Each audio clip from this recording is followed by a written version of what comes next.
Tu n'as donc toujours pas compris que nous n'avions plus rien à faire ensemble, toi et moi. J'aurais juste voulu être au courant et pas laisser en plan sans nouvelles pendant des mois. Il se trouve qu'il y a 4 ans, j'ai voulu démarrer une émission musicale sans aucune prétention, pour laquelle j'ai vite eu besoin d'aide. C'est pour ça que tu étais là pendant tout ce temps. Maintenant que cette émission est bientôt définitivement terminée, il faut encore que je t'explique pourquoi nous n'avons plus rien à faire ensemble. Mais justement, en fait, pourquoi tout arrêter d'un coup ? Parce que cette émission a toujours été quelque chose d'absurde, parce que le fil scénaristique de cette émission est aussi inexistant que ta capacité à être perspicace, parce que pour expliquer la musique il me faut bien plus qu'une simple émission formatée, parce qu'en refermant cette gigantesque porte qu'est le concept de décibels, j'en ouvre des dizaines et des centaines, beaucoup plus intéressantes à ouvrir. Et enfin, parce que dans la vie, il faut savoir tourner la page. Mais comment je vais gagner ma vie, moi ? J'ai besoin d'argent. Eh bien, mon ami, sache que tu vas... L'argent. En voilà un excellent sujet.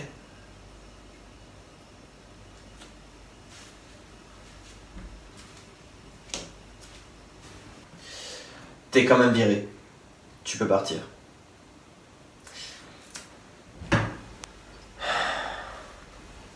Mais on n'a jamais gagné un seul centime avec cette émission. T'es complètement fou.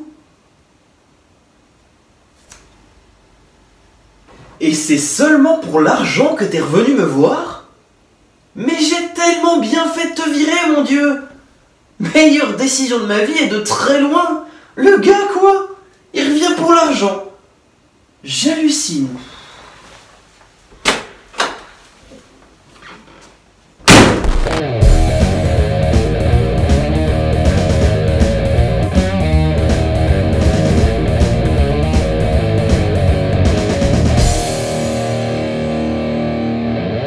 Argent, mon ami, tu n'es pas très fidèle et tu n'es pas souvent là quand j'ai vraiment besoin de toi. Amoureux de la musique, salut et bienvenue dans ce 5e et ultime chapitre de Décibels. J'espère que vos vacances ont été très agréables pour vous et que le soleil a égayé vos belles journées d'été. Quoi ? Mais t'es complètement malade ? Tu crois que les gens profitent du soleil en été ? Non, mon gars, les gens crèvent de chaud. Personne n'aime cette saison de merde à part toi. Pourquoi il y a encore quelqu'un chez moi ? Bonjour, qui es-tu, mon ami ? Je suis pas ton ami, mec, je suis un hater qui représente les personnes choquées du départ de Tonton Charlie de cette émission. Et je t'emmerde. En effet, il est vraiment temps que cette émission se termine, mais comme je suis quelqu'un qui aime bien faire les choses, je vous ai gardé, pour ces 5 derniers épisodes, la crème de ce qui se fait en musique. Je vous ai gardé les sujets les plus croustillants dont vous puissiez rêver. Et exceptionnellement aujourd'hui, puisque je suis très heureux de vous retrouver... Oh là là, ces youtubeurs, tous des faux culs. Nous allons ensemble évoquer non pas un, mais 2 sujets différents. L'argent et la religion. Ouais, croustillant, je vous avais dit. Ah, l'argent, cette invention formidable qui nous est promise après un travail de longue haleine, tout comme elle peut arriver sans bouger le petit doigt. On avait rapidement évoqué Money for Nothing des Dire Straits dans le décibel 24 sur la censure, car certaines lignes du texte pouvaient être interprétées comme homophobe. Alors qu'en fait, cette musique parle juste de ces gens qui gagnent de l'argent sans faire d'énormes efforts. Ouais, et du coup, c'est assez ironique quand on sait que c'est la musique qui a fait décoller leur carrière, et qui du coup leur a rapporté masse thunes. Oui, en effet, le groupe ne serait peut-être pas aussi connu sans Money for Nothing, mais elle est sortie presque après 10 ans d'activité du groupe.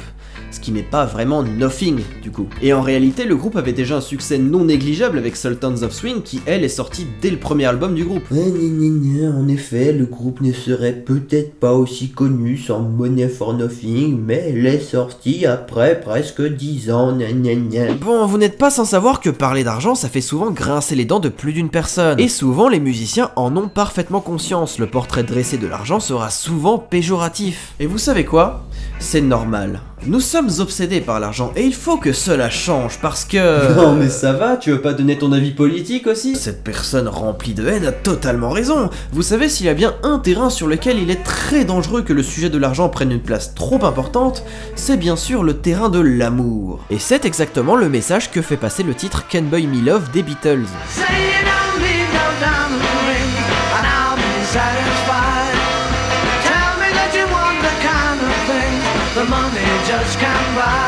Et puis à côté, t'as des chansons comme celle-ci.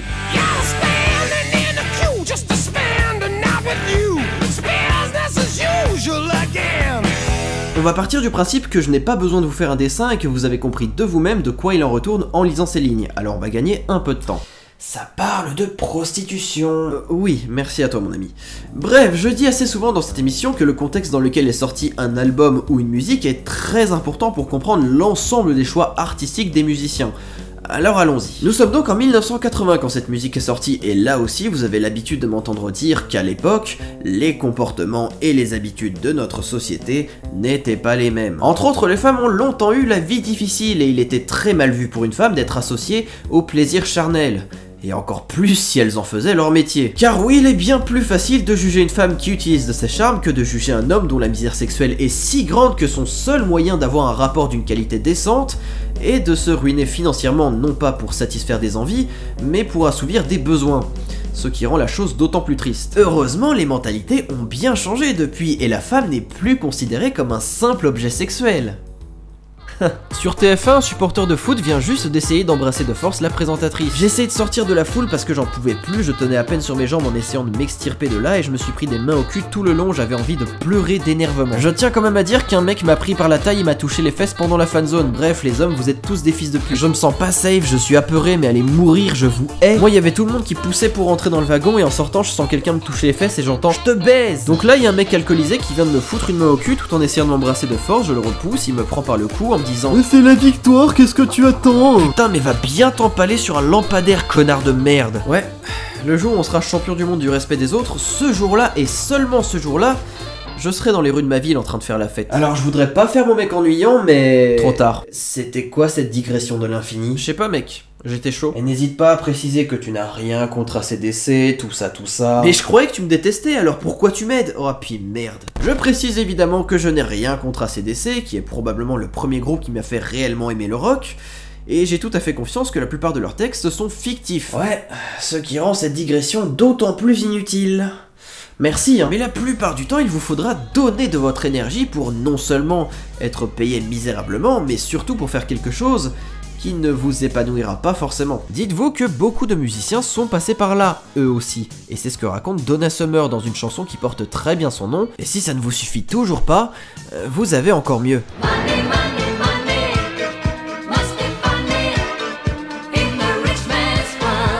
Ouais, dites-vous qu'en travaillant dur, vous deviendrez peut-être aussi épique que ABBA. Et ça fait réfléchir, c'est moi qui vous le dis. Après tout, tant que l'argent ne change pas la personne que vous êtes à l'intérieur, et ça c'est pas moi qui le dis, c'est Madonna.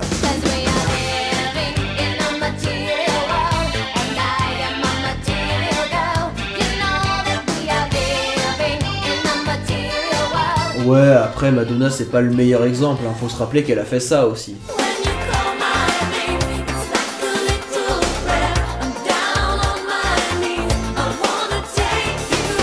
Alors, c'est gentil de vouloir dynamiser cette émission en intervenant, mais cette musique, elle parle pas d'argent. En fait, elle fait plutôt référence au domaine religieux. Et encore, faudrait approfondir. Après, la musique qui parle de religion, je peux t'en parler vite fait. Par exemple, je peux te citer des titres très connus comme... Ok, donc tu changes de sujet sans prévenir et sans réel motif. T'en as plus rien à foutre de ton émission, en fait. Des titres très connus comme Personal Jesus de Depeche Mode qui nous dit de trouver notre propre croyance, sauf que c'est un peu de la triche dans le cas de Depeche Mode car dans cette chanson, le Personal Jesus n'a pas forcément une connotation religieuse. Il est tout à fait possible de croire en quelqu'un ou en quelque chose qui n'a rien à voir avec une quelconque foi. Là où on serait totalement dans le sujet, en revanche, ce serait en évoquant de nouveau Working Class Hero de John Lennon. Bon, vous savez déjà de quoi il en retourne si vous avez vu le Décibel 29, mais on ne s'était pas arrêté sur une toute petite partie du texte qui a son importance. Keep it doped with religion and sex and TV, and you think you're so clever and classless and free, but you're still fucking peasants as far as I can see.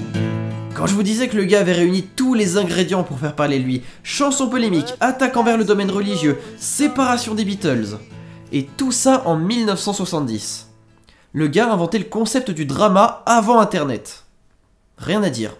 10 sur 10. Le succès de cette chanson aura été tel qu'au fil des années, les reprises par d'autres artistes se sont multipliées et on ne les compte même plus entre David Bowie, Ozzy Osbourne, Marilyn Manson et Green Day qui a probablement joué la reprise la plus connue du morceau, encore à l'heure actuelle. Et Green Day n'en est pas à son coup d'essai dans le domaine religieux, puisqu'il n'a pas écrit une ou deux chansons sur le sujet, non, mais un album concept entier, 21st Century Breakdown, avec une histoire, des personnages et tout un univers que l'on découvre à travers cet album de 18 pistes, pour une durée totale de 69 minutes et 16 secondes. Personnellement, j'adore les albums concept, c'est pour moi une des meilleures façons d'écrire, de composer et de construire un album. Mais là n'est pas le sujet. Au cours de cet album, on retrouvera assez souvent des références à cette chanson de Lennon.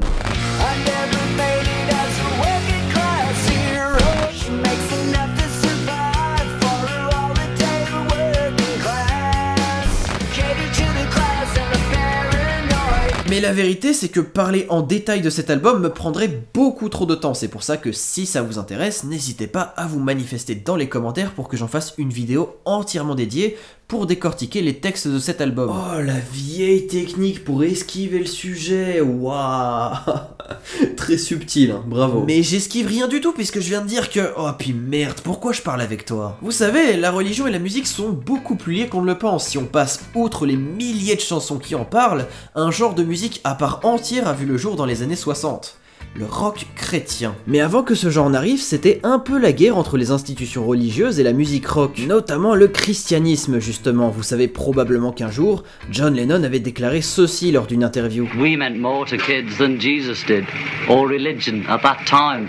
I wasn't knocking it or putting it down, I was just saying it as a fact. Cette déclaration aura fait parler d'elle à tel point qu'on s'en souvient encore au XXIe siècle. Je dis assez souvent dans cette émission qu'Elvis Presley a été très souvent la cible de beaucoup d'accusations, mais je n'ai encore jamais évoqué la religion dans la liste des accusateurs. Eh bien c'était également le cas pour des raisons que vous pouvez aisément deviner. En fait Elvis c'est un peu le mec qui a essuyé les plâtres de tous ceux qui sont passés après. Et après tout ça, il n'est pas étonnant de voir que certains titres sont devenus populaires, comme par exemple Sympathy for the Devil des Rolling Stones, ou encore Highway to Hell d'ACDC. Une contre-culture était née, et il n'était clairement pas question de dénigrer les institutions religieuses déjà en place, mais plutôt d'en inventer une nouvelle basée autour de... Satan, le démon, le diable, Lucifer, on l'appelle comme on veut. Et pour ça, je vous renvoie aux épisodes 13 et 17 qui en parlent un peu plus en détail. Voilà, c'est la fin de ce 30e décibel, j'espère qu'il vous a plu et j'espère que les prochains sujets vous plairont tout autant.